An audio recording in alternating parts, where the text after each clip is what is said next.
All right. So I think I'm going to do this. I'm trying to do this every month if I can remember.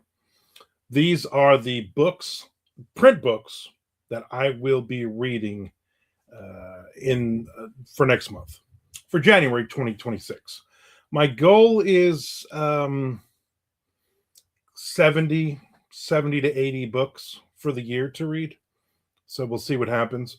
I will also be reading some books on my Kindle as well. I'm a huge fan of Kindle Unlimited, so I always have a ton of books that I read from there as well. But these are the print books, physical copies that I have currently right now. And this is just going to be random. I'm not sure what I'm going to be reading next. What the order will be doesn't matter. First one is going to be this book. This was from a publisher, from Source Books. The Secret History of Bigfoot. Field Notes on a North American Monster by John O'Connor. Strikingly original, the New York Times says. So I'm just going to read you some of the back. A smart, engaging, incredibly informative, hilarious, and wonderfully immersed journey. One of the most compelling nonfiction books you'll read this year. Okay. Real or not, why do we want to believe? Everybody has their own opinion on Bigfoot. I'm gonna throw this out there. I don't believe in Bigfoot. I don't believe Bigfoot exists. I don't. I just don't. But cryptids are always fascinating for me. I've written technically three Bigfoot books, two Bigfoot books, and a novella on Bigfoot. I like the concept of Bigfoot. I like reading Bigfoot books. I like watching all the hunting Bigfoot shows and all that. Love all that stuff. Do I believe that Bigfoot is out there? No, I don't. I don't see any real actual proof yet. Okay, let me say that. But this is interesting for me, so I'm going to definitely read this. This is definitely going to be one of the books that I will be reading. No idea if it'll be first, third, fifth, ninth, fifth, whatever. Next up, Dirtbags by Eric Pruitt. So I've read several short stories from this author. I love them. They're dark, they're crimey, they're thrillery, they're noiry, and I'm looking forward to this one. So this is from Rock and a Hard Place, the publisher.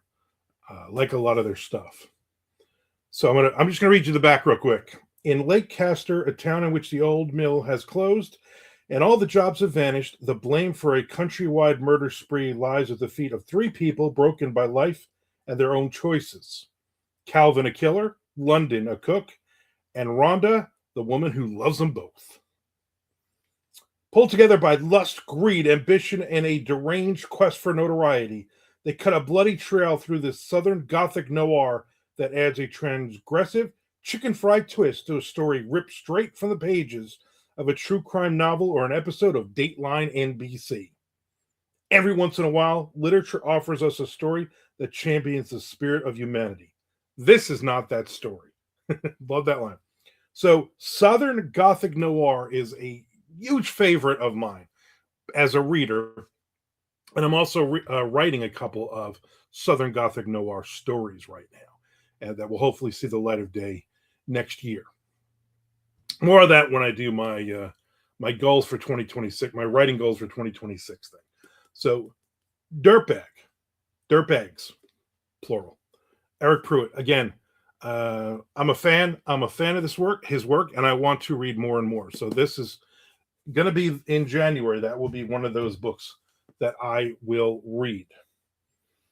Next up is Florida Kills, a novel by Ann Kenna. I picked this up at an actual bookstore. Can't remember which one.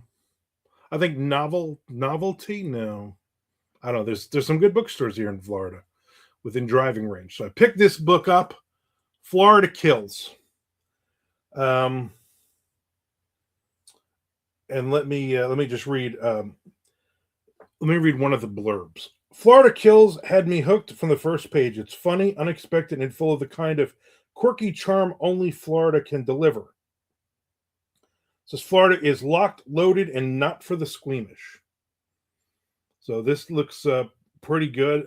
I'm imagining, just based on the cover and based on some of the blurbs on the back, I could be wrong, but Carl Hyacin, Tim Dorsey, that kind of book for me. So anyway, it looks good. I'm here in Florida, Jacksonville, Florida, and Needful Books and Things. That's where I got this. Needful Books and Things in St. Augustine, because they put in a what do you call it? It's also a signed copy as well. I think she was doing a signing, or she had just done a signing there when I discovered that bookstore. So I went in, I grabbed a copy. So looking forward to reading this. This will be one of the 5 print books that I read in January. Next up, Roughneck by Jim Thompson. So I just did a review of Bad Boy by Jim Thompson, which was his autobiography of the early years into his teenage years. And now this one, Roughneck, is kind of the sequel to that.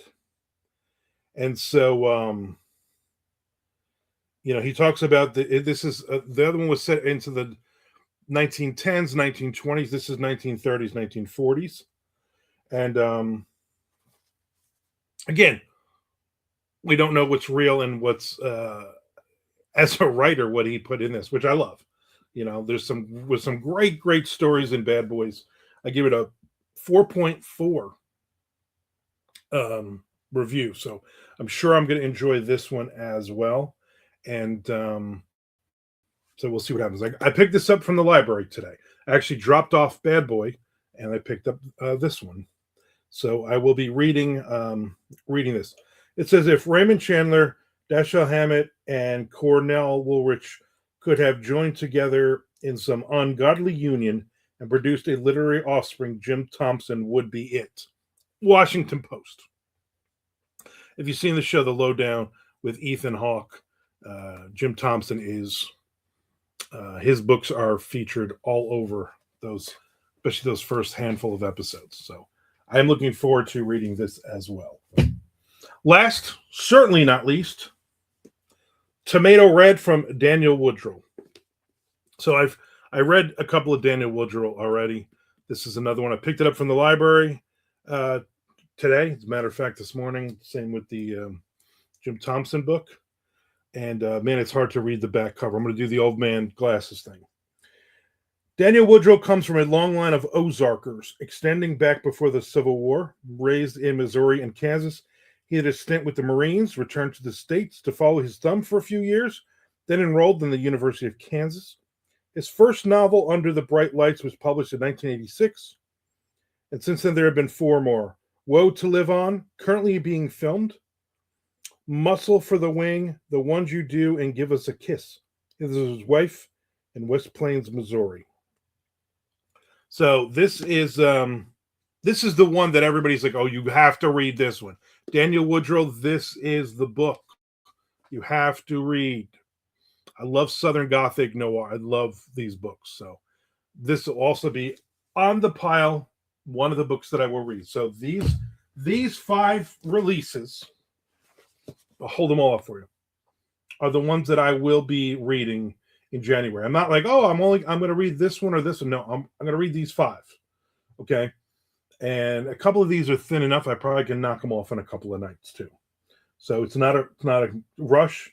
It's not a challenge. It's not a let me read 5 billion words. It's none of those things. It's literally, I'm going to read these 5 books in January of 2026. Hopefully I'll do this every month. I'll kind of gauge where I am at the end of the month. I'm like, yeah, maybe next month it'll be 2 books. Maybe next month it'll be 30 books. Who can say? I can say. So there you go. I have no idea which ones I will be reading first, but you will know because then I will be doing a review on each of these books in a separate video all month. Woo! Make sure you hit the subscribe button. I'm looking for more and more people, especially if you are a reader. If you've read any of these books, please let me know. Please let me know which ones you love. Please let me know which ones you didn't love. Please let me know other books by these authors or similar authors. I am always looking for Southern Gothic noir thriller. That I can't get enough of them right now. Can't get enough.